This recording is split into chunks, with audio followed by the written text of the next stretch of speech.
Hello students, मैं श्री संदीप योगी। Last time हम लोग चैप्टर पढ़ रहे थे फेडरलिज्म। आज हमारे उसी फेडरलिज्म का टॉपिक है डिसेंट्रलाइजेशन इन इंडिया। अब बात आ रही है यहाँ पे कि व्हाट इज़ द डिसेंट्रलाइजेशन। तो डिसेंट्रलाइजेशन का शब्द समझने से पहले हम इसका एक वर्ड देखते हैं, सेंट्रलाइजेशन। क्योंकि यहाँ पे अब बात चल रही है कि how to manage a country. तो सेंट्रलाइजेशन का मतलब है कि चीज़ों को एक जगह सेंट्रलाइज कर देना, मतलब कंट्रोल करने वाला एक हो जाए, ठीक है। और डिसेंट्रलाइजेशन मतलब पावर्स को डिवाइड कर दिया जाए। एग्जाम्पल देखते हैं कि अगर एक फैक्ट्री में 100 वर्कर काम कर रहे हैं, तो क्या वो 100 वर्कर जो काम कर रहे हैं और उनको जो सुपरवाइज करने वाला इंसान है वो केवल एक ही हो, तो क्या वो एक 100 आदमियों को सही से देख सकता है कि कौन सही से काम कर रहा है, कौन नहीं कर रहा है, या फिर कैसे प्रॉब्लम हो रही है, किसके साथ क्या और बढ़ना चाहिए? नहीं कर सकता ना। चीज़ें जब कब आसान हो जाएंगी? चीज़ें तब आसान हो जाएंगी जब वो मालिक 100 लोगों को देखने के लिए मैनेजर्स रख दे, असिस्टेंट मैनेजर्स रख दे, तब चीज़ें आसानी से हैंडल होने लगेंगी, ठीक है। बिल्कुल ऐसे ही अपनी कंट्री में भी है। डिसेंट्रलाइजेशन का मतलब है when the power is taken away from the central to state government and given to the local government, that is called decentralization। कि जब पावर जो है, कुछ पावर सेंट्रल गवर्नमेंट से ले ली जाए, कुछ पावर स्टेट गवर्नमेंट से ले ली जाए, और किसको दे दी जाए? लोकल गवर्नमेंट को दे दी जाए। तो इसी कंडीशन को कहते हैं डिसेंट्रलाइजेशन। क्योंकि इंडिया में ऐसे बहुत से स्टेट ऐसे हैं जो बहुत सारे यूरोपियन कंट्रीज से स्टेट बड़े हैं अपना, मतलब वो कंट्री है। और वो जैसे कि महाराष्ट्र है, हमारा महाराष्ट्र एक स्टेट है लेकिन वो जर्मनी से भी बड़ा है ना। ऐसी बहुत सारे स्टेट हैं अपने यहाँ कि वो बहुत किसी कंट्री से भी बड़े हैं पॉपुलेशन वाइज, ठीक है।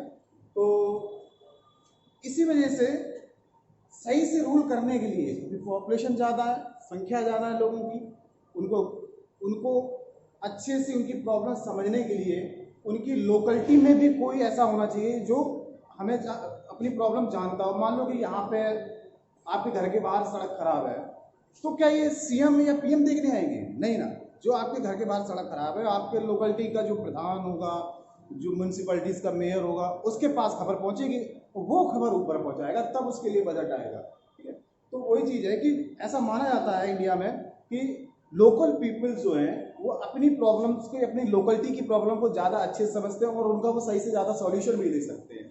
इसी वजह से जो पावर है वो लोकल गवर्नमेंट को दी गई है। हम लोकल गवर्नमेंट पहले पढ़ चुके हैं कि लोकल गवर्नमेंट में कौन आते हैं, हमारे जो म्यूनसिपैलिटीज़ हैं, जो पंचायत हैं, ये सारी हमारी लोकल गवर्नमेंट में आती हैं।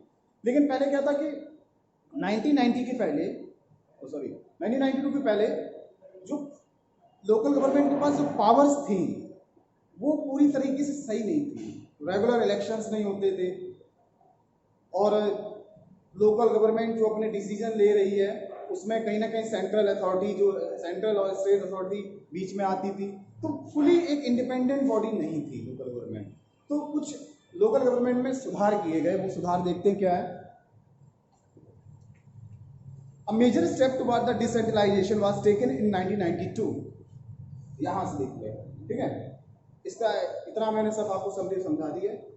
The Constitution was amended to make the third tier democracy more powerful and effective। Constitution में अमेंडमेंट किया गया, करेक्शन किया गया, सुधार किया गया, ताकि जो थर्ड टायर है, टायर का मतलब यहाँ पे लेवल, जो थर्ड लेवल की गवर्नमेंट है, जो लोकल लेवल गवर्नमेंट है, वो ज़्यादा पावरफुल और ज़्यादा इफेक्टिव बन सके। तो इसके लिए कुछ स्टेप उठाए गए। पहला क्या है, बहुत पूछे जाते हैं ये steps. Now it is continuously mandatory to hold regular election to the local government bodies. कि अब जो है, जो लोकल गवर्नमेंट में जो इलेक्शंस होते हैं, प्रधान के हुए, प्रधानी चुनाव हम लोग देखते हैं, ये अब रेगुलर होने लगे, हर 5 साल में चुनाव होते, पहले नहीं ऐसे होते थे, ठीक है। नेक्स्ट है, seats are reserve in the elected bodies and executive heads of these institution for the SC and other backward class.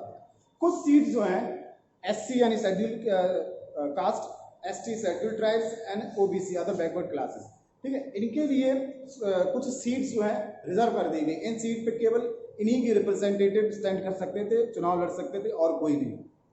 At least 1/3 of the positions are reserve for women. Women's के लिए भी इसमें 1/3 जो सीट्स हैं वो reserve कर देंगे कि इन सीट्स पे केवल विमेन जो पार्टिसिपेशन होगा और कोई नहीं होगा। An independent institution called the State Election Commission has been created to each state to conduct panchayat and municipality elections। बहुत पूछा जाता है कि जब इलेक्शंस होते हैं विधानसभा के या फिर लोकसभा के, तो उस टाइम कौन हैंडल करता है पूरा इलेक्शन, कौन संभालता है? इलेक्शन कमीशन संभालता है, ठीक है।